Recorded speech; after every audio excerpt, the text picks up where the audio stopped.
Now let me examine the Chinese case, because on one hand we have China, on the other hand we have USA. Both are as bad. Yeah, look at this fellow.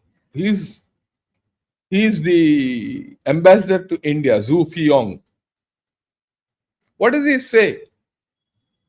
For two neighboring countries of such size, unity and cooperation are the only way to achieve common development. China and India's friendship benefits Asia. We are the double engines of economic growth. He's borrowed from our double engine ki sarkar, double engine of economic growth. We discussed this. Okay. So China and India unity benefits the whole world. Yeah, all that we have the responsibility, all this nonsense the bugger is talking. And then what is the Chinese approach at the SCO and thereafter? What has come through? Of all this talk, we went and spoke. There was a meeting between Xi Jinping and Mr. Modi. What came through? They're still not taken out the non-tariff barriers. Your exports to them, there's no talk, there's no movement. They have not said we will take your exports. Russia has said you export, will take. China has not said that. They want us to open our customer base and our markets. They have not said, okay, we'll reduce the trade deficit. They don't want a permanent, stable solution. They're talking of early harvest. Early harvest, I keep repeating, is a BRI terminology. They want our market, but they don't want to de-escalate the border. That talk has not happened. If you see everything, de-escalation at the border has just not been spoken. What is this thing? We've spoken of mutual trust, mutual respect, mutual sensitivity to each other's bilateral relation. Have they responded positively? No. They have said there'll be multipolar world, but not multipolar Asia, because Asia, they are very clear, they are the boss. So where is the honor in dealing with them? So the terms and conditions of dealing with China have to be very clear. And what is their attitude towards Pakistan? They still say, one day after the military parade, they got together, then they say, oh, we are all with the French. We will deepen our defense and strategic cooperation. We will closely coordinate in international affairs and regional affairs. That means against India. And China has appreciated Pakistan's calm approach during the recent conflict in the region, that is Operation Sindoor. They want to continue with the CPEC. China is funding the alternate alignment to the Karakoram highway.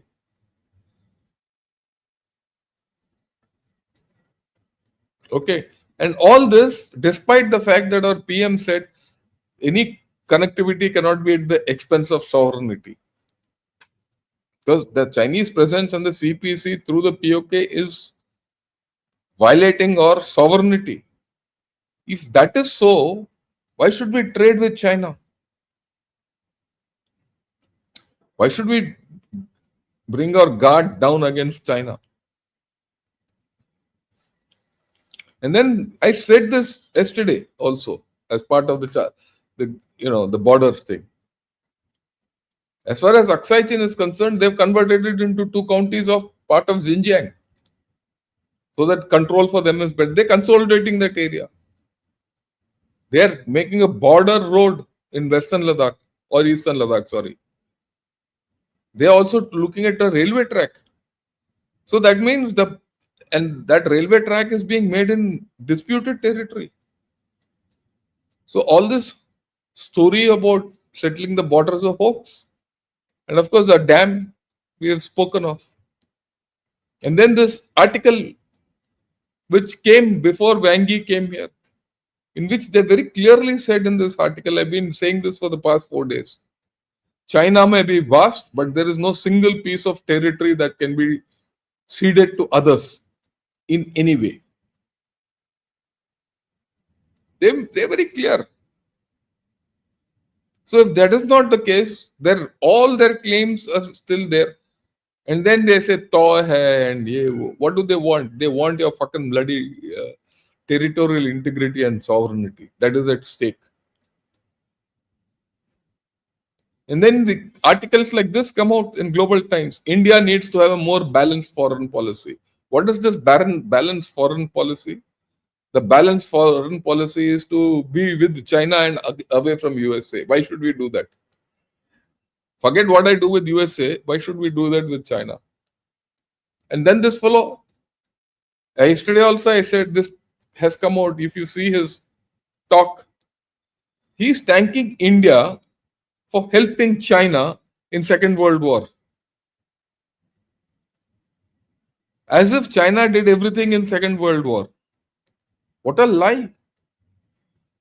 I hope you people know, everyone knows, that more Indians have died than Americans or Britishers separately in the Second World War. And Indians fought in the Burma campaign and they fought in Europe.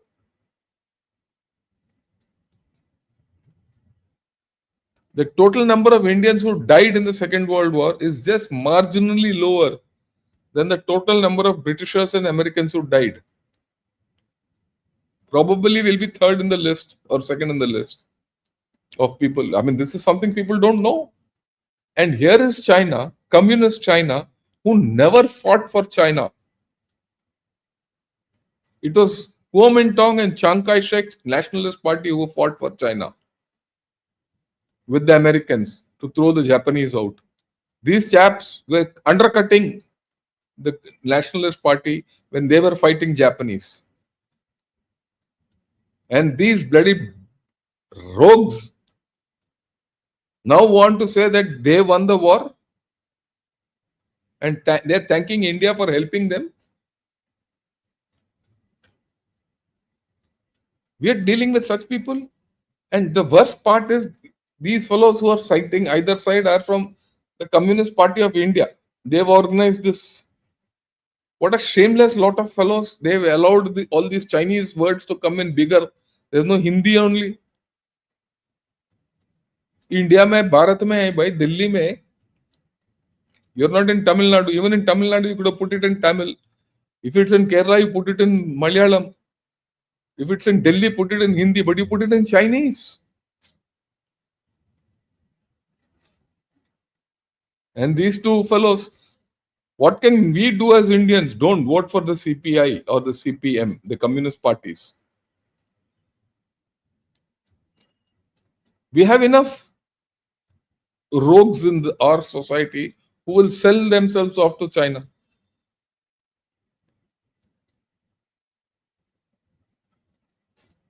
Am I saying anything wrong? No, I don't think so. So how can you trust this fellow? How can you trust this entire system? How can you do any deal with them without losing sovereignty? Let's